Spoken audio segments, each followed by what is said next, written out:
Let's start off with China, the ongoing stoush that exists at the moment. Do Australian wine producers need to accept that China is a lost market?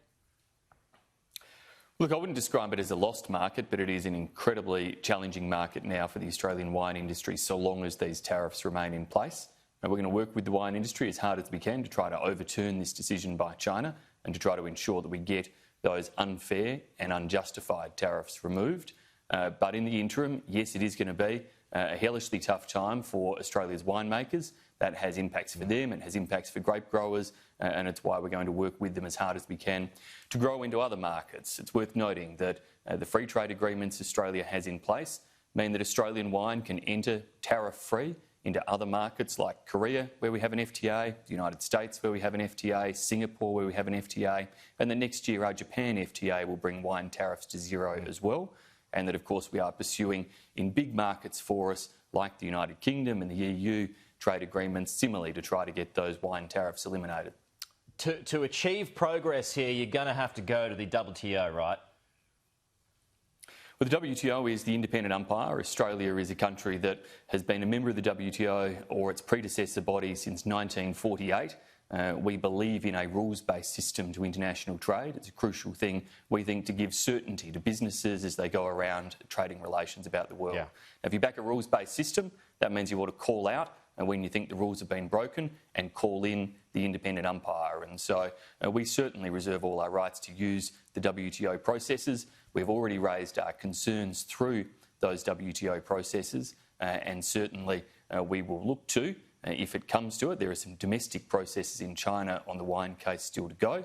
But if we fail at those domestic hurdles, then we reserve all our rights in relation to a WTO appeal as well. But that whole process could take 3 to 4 years, right?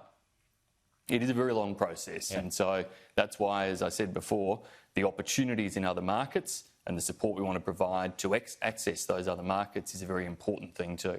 So those wine producers, though, and there are many of them in Australia that purely rely on China to survive, with that out of play for the next 3 to 4 years, are you expecting that they could go under? Look, there will be real business pressures for certain wine producers. I spent my pre-political life working in the wine industry, so I know the industry well, and I understand the different sectors that make it up. Ultimately, these are business decisions as to where you trade, and these are risk management factors if you choose to trade entirely into one country. But what we've sought to do as a government is give Australian businesses the maximum choice. And we haven't just struck a deal with China. We struck trade deals with Japan, with Korea, with Canada, with Mexico, with Indonesia. We've been out there aggressively striking new trade agreements to make sure that Australian business have got the maximum opportunity to spread their risk, to expand into other markets as well. Well, diplomacy, Minister, as you know, it's all about conversations and negotiations at the moment, but it's just not working with China. Either Australian officials aren't trying hard enough or China's just having a sulk. Which one is it? Well, I can assure you that our officials are all trying and working very, very hard, that our team in Beijing, our foreign affairs officials, our agriculture officials, all working at every level they can. It's been well publicised right through the course of this year, from the very earliest of these sorts of disputes, that I wanted to sit down and talk with my trade counterpart in China. Australia is willing to come to the table for dialogue to try to resolve these issues. It's China who's unwilling to reciprocate. We ought to remember in all of this, it's China who's decided to take these actions, not Australia. Only China can reverse these actions. We urge them to do so.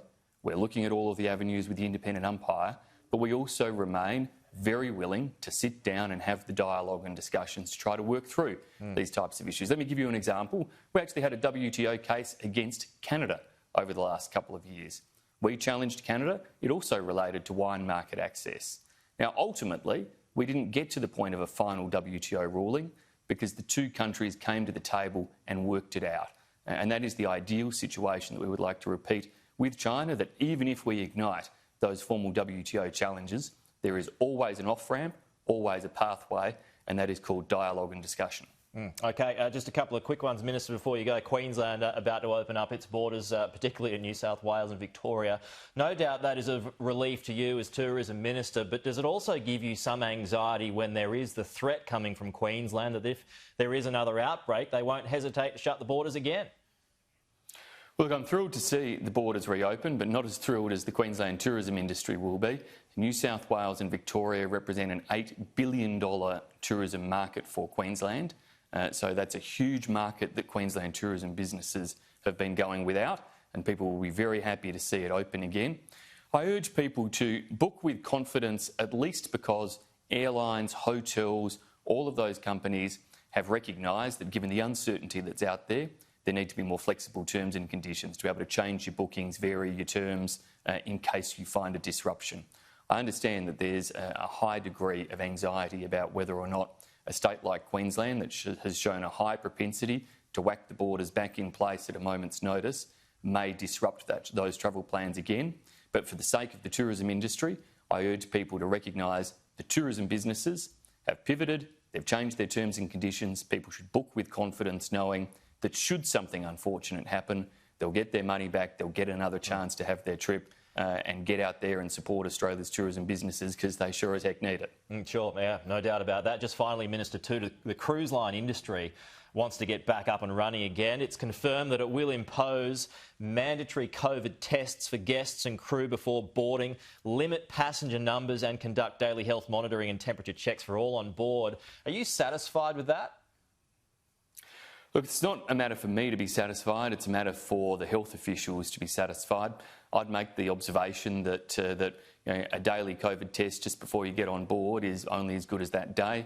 We know that COVID has a 14-day incubation period potentially, and so you can not have it one day, but may well have it a few days later, having had it in your system, but it not showing up at that earlier point. So these are some of the concerns that clearly sectors like that will have to work through. I welcome the fact that they are doing the hard yards of trying to find ways to be able to safely reopen. And at some point, they will be able to safely reopen, but they're going to have to get through the hurdles with the health officials first.